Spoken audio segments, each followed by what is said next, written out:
On a tous connu ça, non? On doit ajouter un nouveau type, une nouvelle option dans un projet, et là, c'est le drame. On se retrouve à devoir ouvrir 5, 6, parfois 10 fichiers, juste pour rajouter une petite condition if par-ci, par-là. Et à chaque fois, il y a cette petite angoisse. Est-ce que j'en ai pas oublié un? Est-ce que je vais pas tout casser? Eh bien, ce scénario catastrophe, ce cauchemar de maintenance, c'est exactement ce que le polymorphisme vient résoudre. Alors, bienvenue, aujourd'hui on s'attaque à l'un des piliers, peut-être même le cœur battant de la programmation orientée objet, le polymorphisme. C'est vraiment le principe qui va permettre à notre code de respirer, d'évoluer, d'accueillir du neuf, sans qu'on ait besoin de tout chambouler à chaque fois. Bon, concrètement, le polymorphisme, qu'est-ce que c'est? En fait, l'idée est assez simple. C'est la capacité d'envoyer exactement le même message à des objets complètement différents, et de laisser chacun y répondre à sa propre façon. Imaginez qu'on dise à plusieurs formes « dessine-toi ». Eh bien, le cercle va dessiner un cercle, le carré un carré et le triangle un triangle. Ils reçoivent le même ordre, mais ils réagissent différemment. C'est un peu comme un bouton imprimé. On clique dessus et peu importe si derrière on a une imprimante laser ou à jet d'encre, ça imprime. La phrase à retenir, c'est vraiment ça. Ce n'est pas l'appel qui change, c'est l'objet qui répond. Allez, voilà le programme pour aujourd'hui. D'abord, on va bien poser le problème du code qui dépend des types. Ensuite, on verra le principe du polymorphisme en lui-même, son lien avec l'héritage, pourquoi c'est si important en orienté objet, et on finira par les erreurs à ne pas commettre. C'est parti! On attaque donc avec la première partie, le problème du code qui dépend des types. Et ce sous-titre, il est vraiment clé. Quand le code commence à poser des questions sur le type d'un objet, c'est souvent mauvais signe. C'est un peu comme une code smell, une odeur qui nous indique qu'il y a sûrement un problème de conception pas loin. Le souci, c'est quand on a du code qui décide à la place des objets. C'est lui qui prend la responsabilité de dire « Ah, si t'es un cercle, fais ça. Si t'es un carré, fais autre chose. » Et ça mène inévitablement à une prolifération de if-else ou de switch. La logique de décision, au lieu d'être bien rangée à l'intérieur de chaque objet, se retrouve complètement éparpillée un peu partout dans notre code. Et les limites de cette approche, on les atteint très très vite.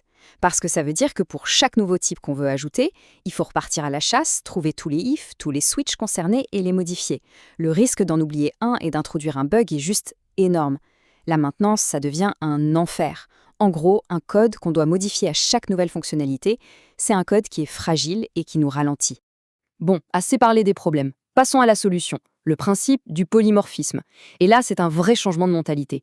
La question n'est plus « qu'est-ce que tu es ?», mais plutôt « fais ton travail ». On arrête de poser des questions aux objets, on leur donne simplement des ordres, on leur fait confiance. Et le principe fondamental, c'est une sorte d'inversion du contrôle. Le code qui appelle, lui, il se contente d'envoyer un message, une instruction. Et c'est l'objet qui reçoit ce message qui va décider lui-même de comment réagir. Et cette décision, elle se prend au moment de l'exécution, c'est ça qui est important. Le code appelant n'a pas à le savoir à l'avance. C'est vraiment le moment où les objets reprennent le pouvoir. L'avantage, c'est qu'on peut maintenant appeler du code sans en connaître l'implémentation exacte. Notre code, il s'appuie juste sur une promesse, sur un contrat, qui est souvent une interface ou une classe de base. C'est l'analogie de la prise électrique, elle est parfaite pour ça. On sait qu'on peut brancher n'importe quel appareil qui a la bonne prise, sans avoir besoin de savoir comment il fonctionne à l'intérieur. Tant que l'appareil respecte la promesse de la prise, tout fonctionne. Le comportement est toujours le bon, quel que soit l'objet. D'accord, mais cette fameuse promesse, cette base commune, comment on la met en place? Eh bien, c'est là qu'intervient un autre grand concept de l'orienté objet, l'héritage. C'est grâce à une classe de base commune, ou encore mieux une interface, qu'on va définir ce contrat. C'est ce qui garantit que tous nos objets, nos cercles, nos carrés, etc., sauront répondre au même message de base.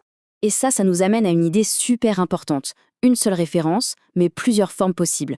Ce que le code voit, c'est une étiquette générique, par exemple une variable de type forme. Mais ce qui se cache vraiment derrière cette étiquette à l'exécution, la réalité, c'est un objet bien concret, un cercle, un carré.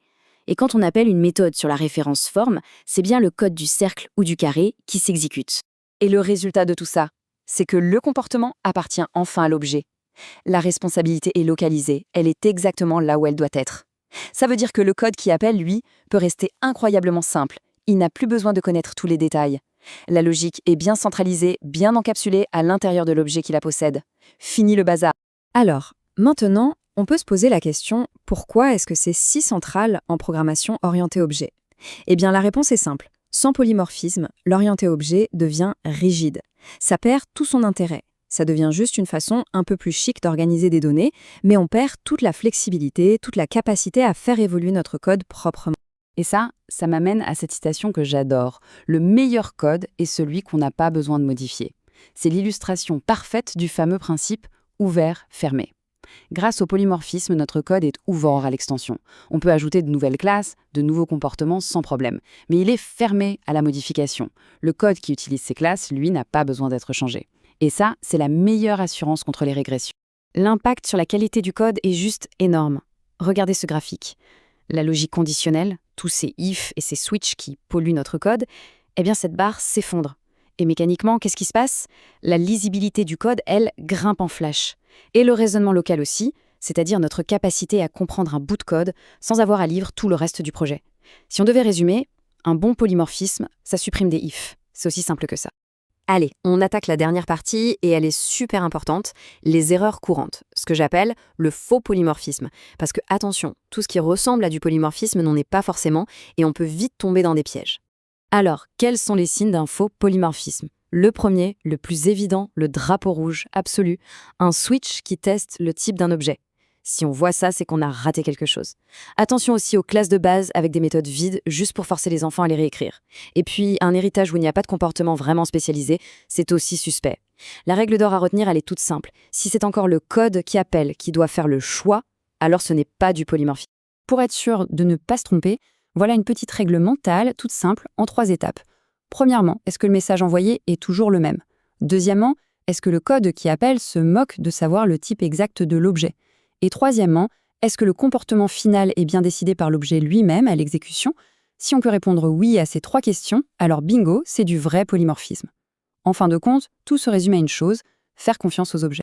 Donc, si on fait la synthèse de tout ça, le polymorphisme, c'est ce qui rend notre code vraiment flexible et extensible. C'est le principe qui dit que le comportement dépend de l'objet réel, pas du type de la variable qui le contient. Grâce à ça, le code qui utilise ces objets peut rester simple, stable et ignorer les détails. C'est vraiment le cœur de la scalabilité et de la maintenabilité en programmation orientée objet.